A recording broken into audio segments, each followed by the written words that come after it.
Coucou tout le monde, alors je prends le temps de faire un petit direct ce matin sur demande de plusieurs d'entre vous qui m'ont demandé en fait quel était mon sac de maîtresse. Donc le voilà, je vais vous faire une petite présentation rapide et ensuite je mettrai la vidéo sur YouTube. Alors si déjà ça veut bien se faire net, ça serait quand même vachement mieux. Donc mon sac en fait c'est pas un sac bien particulier, hein, c'est un sac de... Normalement qui est fait pour le business, comme on dit, pour les voyages, mais j'ai pris celui-là. Pourquoi en fait? Parce qu'il était en solde au moment où j'ai voulu changer de sac. Mais franchement, il est très très pratique. Donc c'est un sac qui est sur roulette. Donc c'est très très pratique, surtout quand on a comme moi la voiture qui n'est pas toujours juste à côté de la porte de l'école. Il y a la petite manette ici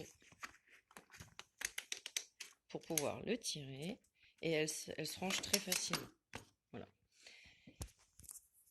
Après, au niveau des rangements, Adeline est sur le direct. Coucou.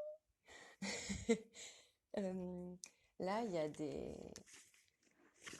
a plein de rangements, franchement très pratiques. Donc là, il y a la petite pochette devant où j'ai juste mes clés. Il y a une autre pochette ici où en fait j'ai tous les câbles de tout ce qui me sert à l'école et à la maison. Donc il y a l'appareil photo que j'utilise aux deux endroits, il y a le câble pour mon ordinateur, pour le dictaphone, etc. Je peux pas les laisser à l'école ou les laisser à la maison parce que ils font régulièrement le va-et-vient entre les deux, donc tout est là. J'ai un tote bag de secours si jamais j'ai des choses en plus à porter. Après, il y a la pochette ici où j'ai, on va dire, le matériel numérique. J'ai mon ordinateur, j'ai une pochette où j'ai ma tablette. Et il y a encore deux autres petites pochettes où je mets les manuels que j'ai besoin de prendre à la maison pour préparer des séances ou quoi. J'en ai un ou deux en général. Et mon cahier à jetons pour le suivi des élèves. Après, il y a un système de scratch pour vraiment bien attacher ordinateur et tablette pour être sûr que ça bouge pas. Bon, en général, moi, ça me pose pas de problème, donc je le mets pas. C'est bon à savoir. Et ensuite, il y a la grosse pochette qu'on peut ouvrir juste un petit peu ou qu'on peut ouvrir complètement parce que ça descend jusqu'en bas. Et là, ça peut s'ouvrir comme une valise. Et à l'intérieur de ça, j'ai deux choses en général. Mon planeur, qui, comme vous le voyez, est très épais et donc il tient dedans sans souci. Et j'ai ma pochette, donc maintenant c'est la pochette de Maîtresse 4, où je mets les documents qu'il faut que je promène entre la maison et l'école, des fiches à corriger, etc. Et j'ai ma trousse, petite, légère, comme vous pouvez le constater. Mais je ne peux pas m'en séparer parce qu'elle a vraiment beaucoup de feutres dedans. Plein de couleurs. Comme je suis une maîtresse de couleurs, j'ai besoin de les avoir tous à disposition. J'ai essayé de prendre une petite trousse avec pas grand-chose dedans, mais c'est juste pas possible, quoi. Je suis en manque de style aussi. Donc voilà, et ce sac, il est vraiment très pratique, surtout la partie là, quand on a des cahiers à transporter. Parce que, regardez, je vous mets un petit cahier dedans. En fait, j'arrive à prendre tous les petits cahiers avec quand j'en ai besoin. Je peux vous mettre aussi un fichier, donc c'est taille 21-29-7. Donc vous voyez, il y a encore bien de la place. J'arrive à prendre tous les fichiers, soit comme ça, soit couchés, j'arrive à les transporter.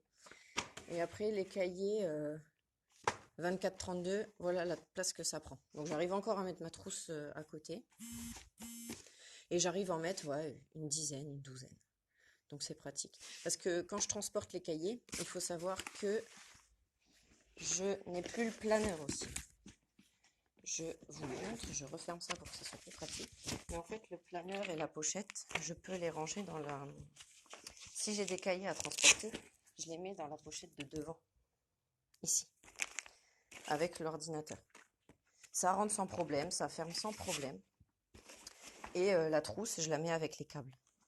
Et en fait, j'ai tout dans le sac et j'arrive vraiment à tout transporter.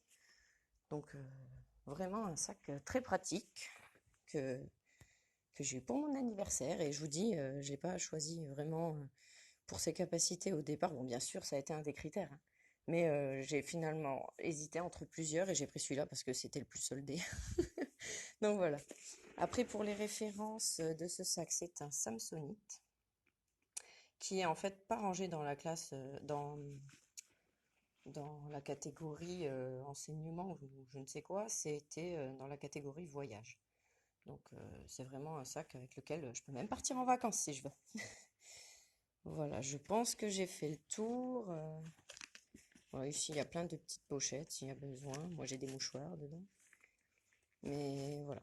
Si jamais vous partez en voyage avec plutôt que de partir à l'école, vous pouvez même attacher vos affaires. Et il y a un double fond qui permet aussi de, je sais pas moi, si on avait envie de cacher des choses ou de mettre du petit matériel, il y a le double fond où on peut encore mettre des petits trucs. Donc voilà, j'espère que j'ai répondu à ceux qui souhaitaient savoir quel était mon sac de maîtresse. C'est ça.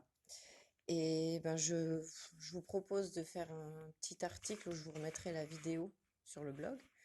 Et je mettrai aussi directement les liens vers ce sac parce que je dois pouvoir facilement le retrouver sur Internet, sur différentes adresses. Donc je vous mettrai tout ça dès que possible. Voilà, j'espère que j'ai répondu aux questions de tous ceux qui m'avaient contacté. Et puis ben, bonne fin de semaine, bonnes vacances à ceux qui sont en vacances ce soir. Et puis ben surtout, bon courage. Au revoir.